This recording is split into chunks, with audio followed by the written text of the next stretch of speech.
Part A. Directions. In Part A, you will hear short conversations between two people. After each conversation, you will hear a question about the conversation. The conversations and questions will not be repeated. After you hear a question, read the 4 possible answers in your test book and choose the best answer. Then, on your answer sheet, find the number of the question and fill in the space that corresponds to the letter of the answer you have chosen. Now we will begin Part A with the first conversation. Number 1. What would you say to a few days off? Super. What does the woman mean?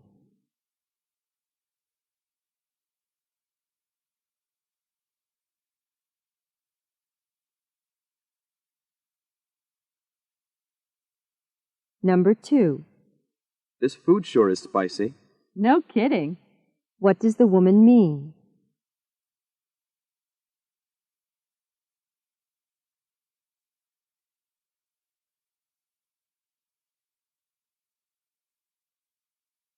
Number 3.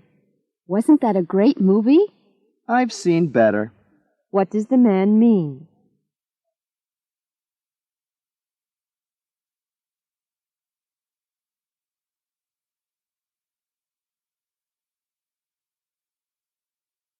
Number 4. That's a fantastic stereo system. It must have been expensive. I bought it on sale. What does the man imply about his stereo?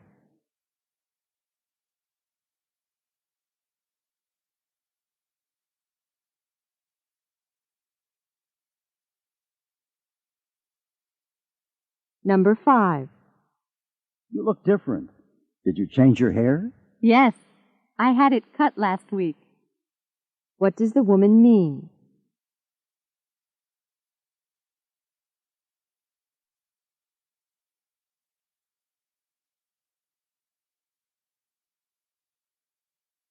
Number 6.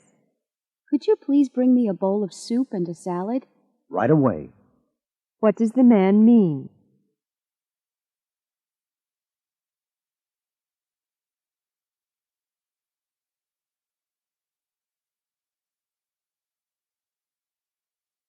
Number 7. Have you come up with a guest speaker for the banquet? Not so far, but I'm working on it. What does the woman mean?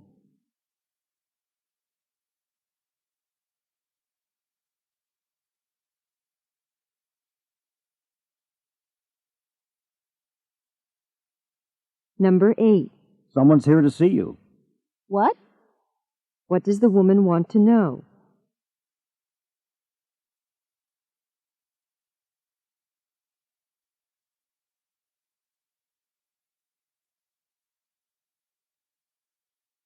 Number 9. Can you tell me how to use this pay telephone? The instructions are written on the poster right next to it.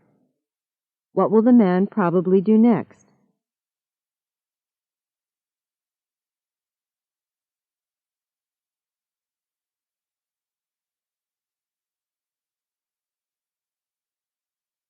Number 10. How did you do at getting contributions for the scholarship? Well, we're still short $200. What does the man mean?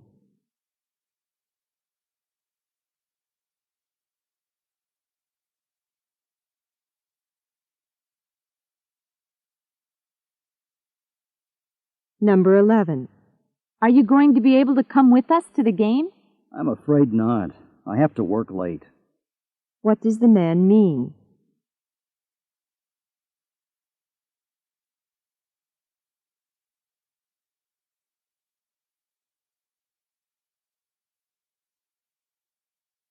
Number 12.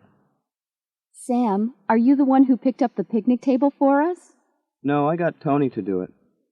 What does Sam say about the table?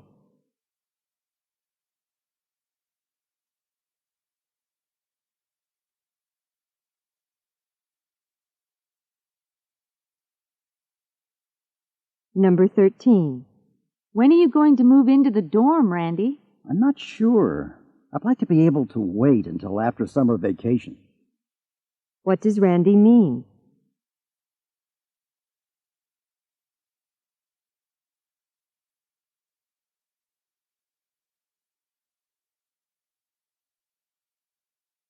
Number 14. Thanks for fixing that broken chair. The glue isn't dry yet. The legs are still unstable. What does the man say about the chair?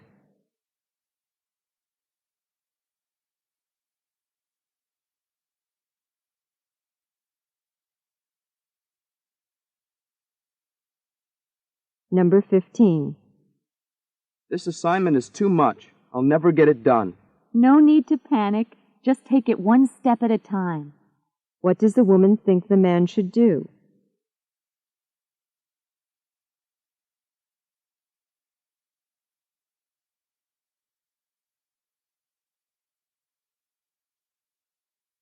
Number 16. Would you rather stay home tonight? Oh, let's go ahead and go out. I'll get my second wind. What does the woman want to do?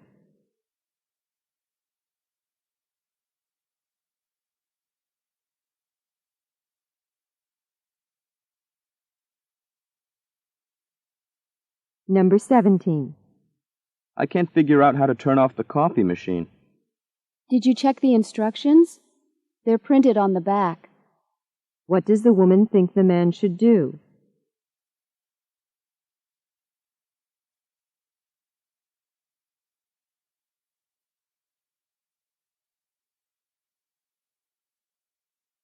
Number 18. I just heard that starting tomorrow, students will no longer be allowed to use the gym for free. If I were you, I'd speak to the athletic department about that. That kind of policy doesn't really seem fair. What does the man suggest the woman do?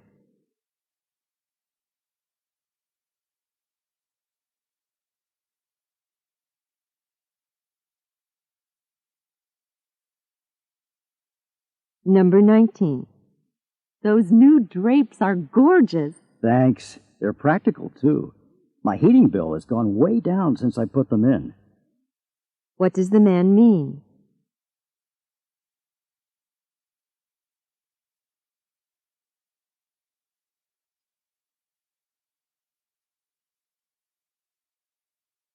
Number 20.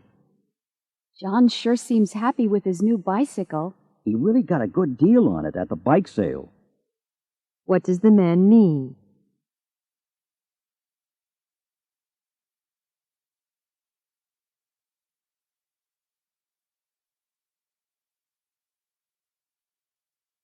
Number 21. We're going to get something to eat now. Aren't you coming? I just finished a sandwich. What does the man imply?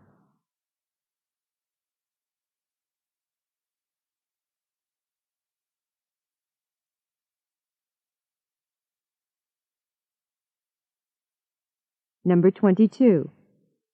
Isn't Professor Larson the only faculty member in the English department who has written a book? Far from it. There are a number of others who've done a lot of publishing. What does the woman mean?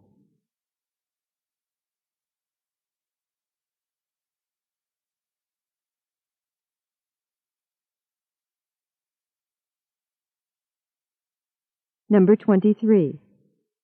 We really ought to find a place to store all of these books. Maybe we should get some bookcases. What problem do the speakers have?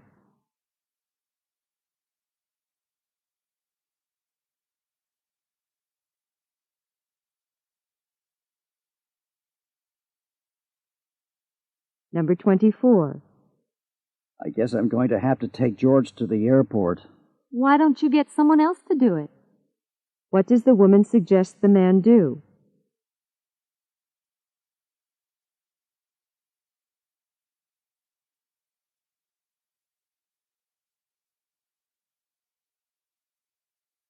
Number 25.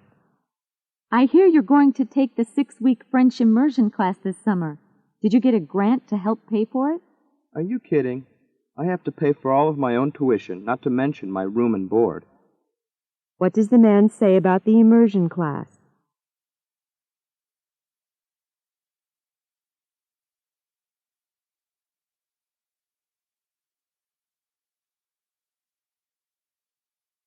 Number 26.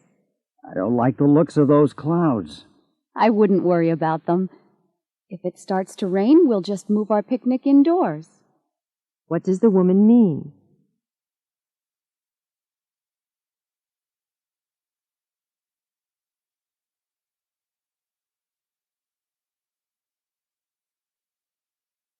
Number 27. It's going to take me several days to revise this research paper. Unfortunately, it's due tomorrow. What does the man mean?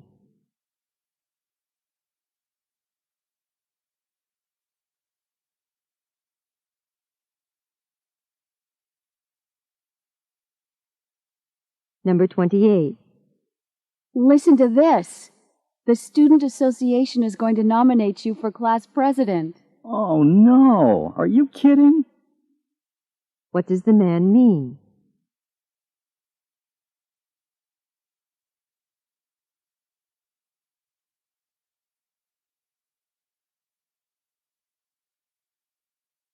Number 29.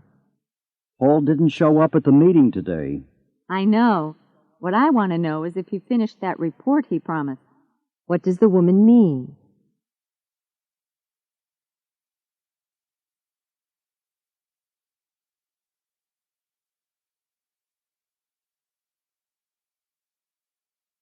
Number 30. We're ready to leave for the theater now. Aren't you coming? I'll catch up. I'm waiting for Jane. What does the man imply?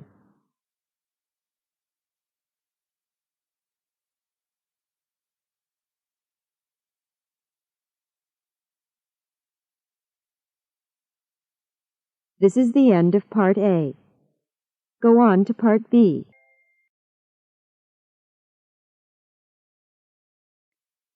Part B. Directions. In this part, you will hear longer conversations. After each conversation, you will hear several questions. The conversations and questions will not be repeated. After you hear a question, read the 4 possible answers in your test book and choose the best answer. Then, on your answer sheet, find the number of the question and fill in the space that corresponds to the letter of the answer you have chosen. Remember, you are not allowed to take notes or write in your test book. Now we will begin Part B with the first conversation. Questions 31 through 34. Listen to the following conversation. Hi, Fred. I didn't see you in Professor Densmore's class this morning. Well, I spent half the night in the computer lab finishing a psychology paper that's due today. I finally did get to sleep around 3 this morning, but I didn't hear my alarm when it went off at 6:30. Still always putting things off until the last minute, huh? Wasn't that paper assigned a couple of months ago? Well, yes, but you know how easily time can get away from you. Right. Well, anyway, you missed a good lecture this morning. I think you would have found it especially interesting. Oh, yeah? Why? As I remember, you're interested in volcanoes. Well, today Professor Densmore's lecture was all about Mount St. Helens in Washington State. It really is a shame that I missed that. Oh, well, at least I got my psychology paper finished. Yeah. By the way, what did you write about? The personality traits of people who are prone to procrastination. You know, that fine art of postponing things you have to do. Oh, so I guess you understand yourself a bit better now that you've finished this paper, right? Well, I hadn't thought of it that way, but, you know, I guess you might be right. Number 31. Who is the woman in this conversation?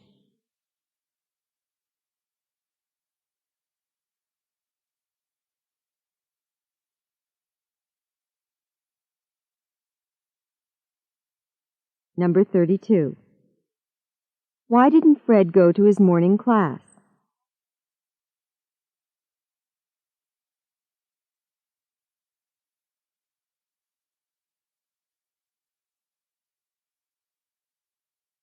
Number 33.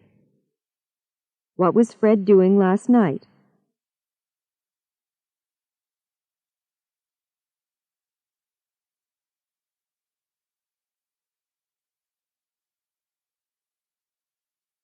Number 34. What does the woman probably think about Fred?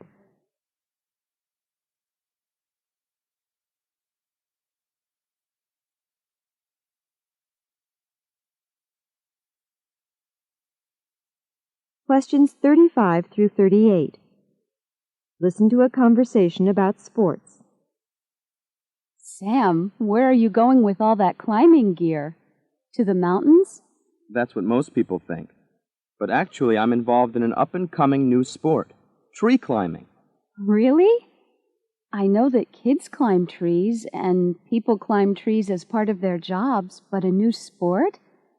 Tell me more about it. Well, there is now an organization, Tree Climbers International, which was founded in 1984 by Peter Jenkins. He also has a school where he trains people to climb. But why trees? Well, Jenkins is a tree surgeon and a former rock climber. He just combined his two loves into a sport. He says tree climbing is safer than mountain climbing and, well, a lot more convenient. So what do you use for equipment? Ropes to hoist yourself into the tree and a tree surgeon's saddle to sit in when you're in the treetop. And how do you get into the tree? I suppose that you choose really tall trees, don't you? A 75-foot tree is a good climb, and to do that you also have to be able to use a throw ball. A throw ball is a weight used to initially loop the rope over the branches. So what kind of trees are you climbing now? Well, trees are classified by difficulty from 1 to 6. I'm on class 4 trees, but if a tree leans or if you climb in the rain, the difficulty for that tree can go up. I see here in your brochure that Jenkins himself climbed the 5th largest tree in the world, a 357-foot California redwood, and then spent the night in a hammock suspended in the top boughs. Now that sounds like fun. Number 35. What is the main topic of the conversation?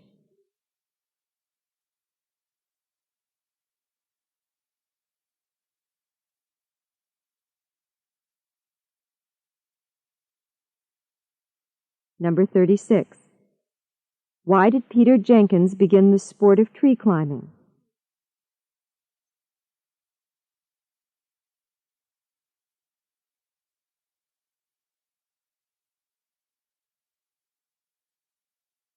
Number 37. Why did the woman think Sam was going mountain climbing?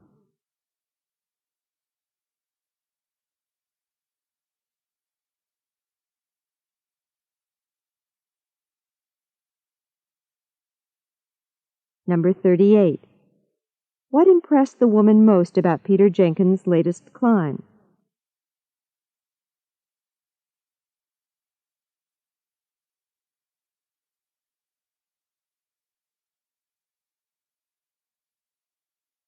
This is the end of Part B.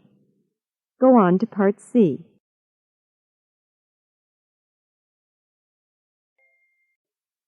Part C. Directions. In this part of the test, you will hear several talks. After each talk, you will hear some questions. The talks and questions will not be repeated. After you hear a question, read the 4 possible answers in your test book and choose the best answer. Then, on your answer sheet, find the number of the question and fill in the space that corresponds to the letter of the answer you have chosen. Now we will begin Part C with the first talk. Questions 39 through 42. Listen to a social studies teacher tell her class about what they will be doing in the coming year. Welcome to Introductory Social Studies 101. My name is Professor Barrett. Let me tell you a little about myself, and then we'll go over the course syllabus together. After that, I'd like you each to introduce yourselves and talk a bit about what you hope to get out of this class. I have been teaching in the Social Studies department here at Johnsville College for 13 years. This is my first year of teaching the introductory course, though, which is one of the reasons I want to know about your expectations. I did my undergraduate work at Burke College and got my advanced degrees in modern American history right here at Johnsville. I worked for several years at the Social Science Research Center in Washington, D.C., but I wasn't able to teach there, and I decided that my first love is teaching. So I came back to Johnsville. Normally, I teach a modern American history course and a senior seminar. This year, Dr. Wilkins is teaching the senior seminar, and I have taken over this introductory course for him. I welcome the change and look forward to some lively discussion in this class. One more thing before I distribute copies of the syllabus. As most of you know, starting this year, we are introducing a community service requirement to the social studies curriculum. In order to get credit for this class, you will be expected to complete 10 hours of community service with one or more service organizations of your choice. If you have questions about whether a particular organization qualifies, please see me individually. Now, here is the syllabus. You'll see that this is the first half of a 2-year survey course on world civilizations. Let's look at the details of the syllabus so that you will get a sense of the pace and sequence of the subjects we will cover. When I'm finished, I'm sure you'll have lots of questions. Number 39. What was one of the reasons that Professor Barrett said she wanted the students to talk about their expectations?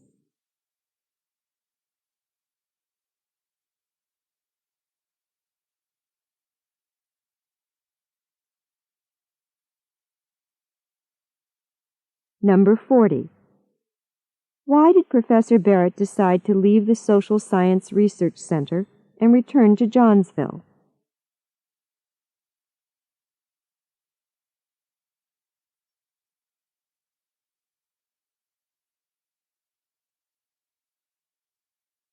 Number 41. What will Dr. Wilkins be doing for the coming year?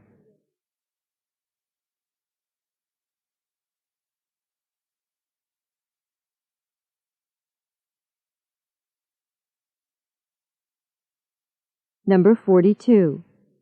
What new requirement has been added to the social studies curriculum?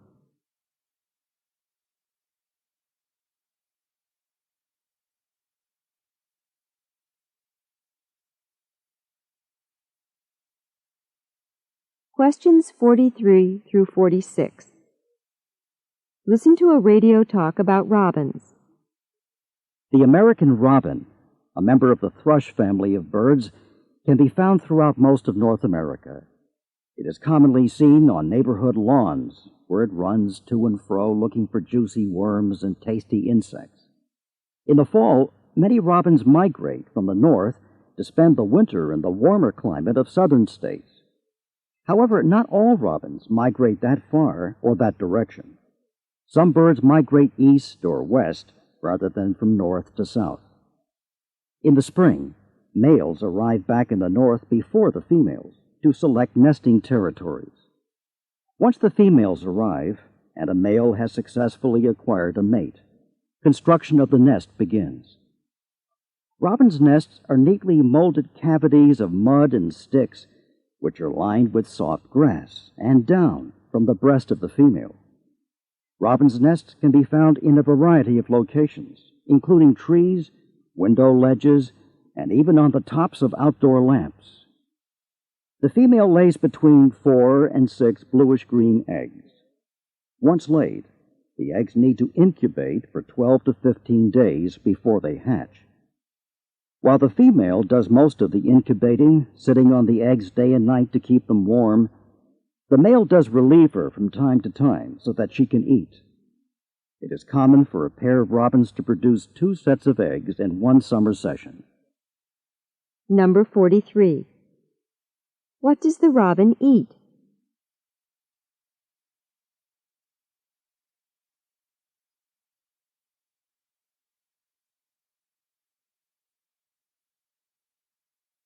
Number 44.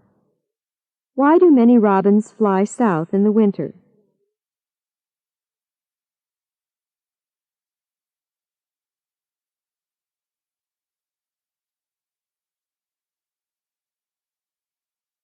Number 45.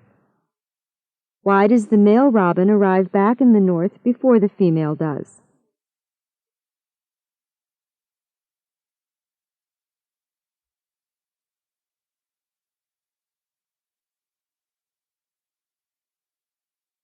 Number 46.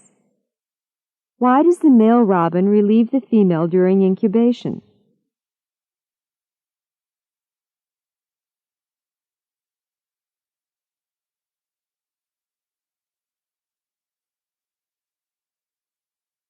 Questions 47 through 50. Listen to a talk given to a group of new international students. Hi, welcome to State College. My name is Suzanne Irish, and I'm a senior here at the college, studying business and administration. I'm originally from New York, but I've grown to love Vermont very much, so I consider it my home, and I hope that you will too. I work for the International Student Advisor, Mrs. Stoke, whom you have just had the pleasure of meeting. If you have a problem and need assistance, you can always call or find me. I'm in Mrs. Stoke's office from about 3 to 6 p.m., or you can call me at home. My home number is listed in the folder I've just passed out. Let's look together at that folder now. In the left side pocket, you will find information about the college, including important schedules and phone numbers. Please note the hours that the cafeteria is open for breakfast, lunch, and dinner. Also, notice that the bookstore opens at 8:30 a.m. and that it closes at 4:30 p.m. sharp.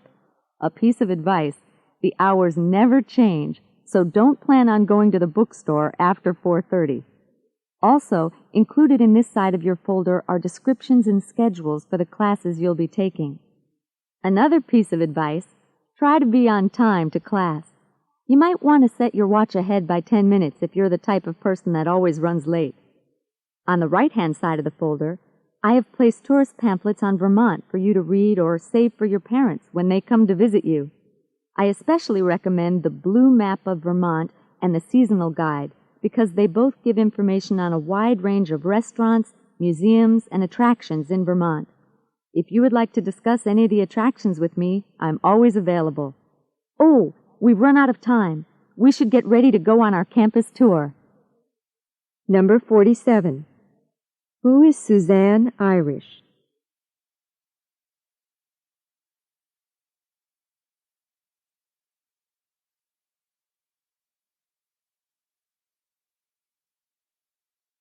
Number 48. What is the purpose of Suzanne's talk?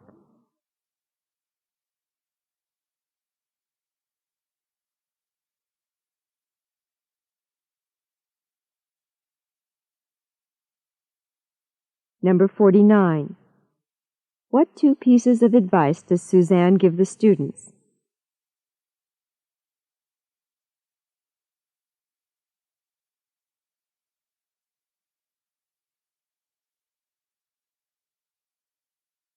Number 50. What is going to happen now?